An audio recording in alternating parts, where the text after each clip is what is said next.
గంజ్లో అల్లర్ల మంటలు చల్లారక ముందే యూపీలో మరోసారి కాంగ్రెస్ అధ్యక్షుడు రాహుల్ నియోజకవర్గం అమేథీలో గ్యాంగ్ వార్ జరిగింది. జగదీష్పూర్ ప్రాంతంలో రెండు వర్గాలు పరస్పరం కొట్టుకున్నాయి. ఓ వర్గం వారు మరో వర్గంపై కాల్పులు జరిపారు.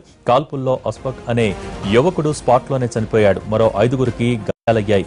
యువకుని మృతితో జగదీష్పూర్లో తీవ్ర ఉద్రిక్తత నెలకొంది. రోడ్లను బ్లాక్ చేశారు స్థానికులు. షాపులు మూతపడ్డాయి. పరిస్థితి చేయి దాటడంతో పోలీసులు భారీగా మోహరించారు. కోపంతో పోలీసులపైన రాళ్లు రువ్వారు మృతుడి బంధువులు. జిల్లా కలెక్టర్, ఎస్పీ చేరుకుని పరిస్థితిని సమీక్షించారు.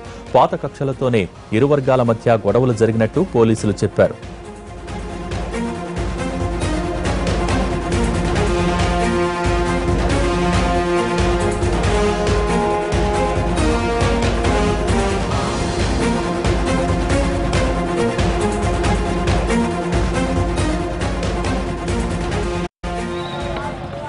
మరోవైపు కస్గంజ్లో నివురుగప్పిన నిప్పులా ఉంది పరిస్థితి. జనవరి 26న ఇరు వర్గాల మధ్య జరిగిన ఘర్షణలో ఒకరు చనిపోయారు. దీంతో పెద్ద ఎత్తున అల్లర్లు చెలరేగాయి. పోలీసు వాహనాలు, షాపులను ధ్వంసం చేశారు స్థానికులు.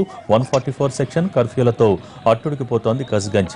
పట్టణంలో కేంద్ర బలగాలు కవాతు చేస్తున్నాయి. ఇక తాజాగా అమేథీలోనూ గ్యాంగ్ వార్ జరగడంతో సీఎం యోగి సీరియస్ అయ్యారు. హింసకు పాల్పడితే సహించేది లేదన్నారు. అల్లర్లకు పాల్పడ్డ వారిపై కఠిన చర్యలు తీసుకుంటామన్నారు. आगे की कार्रवाई हमें करने दें, आप लोगों से मेरा ये कहना है।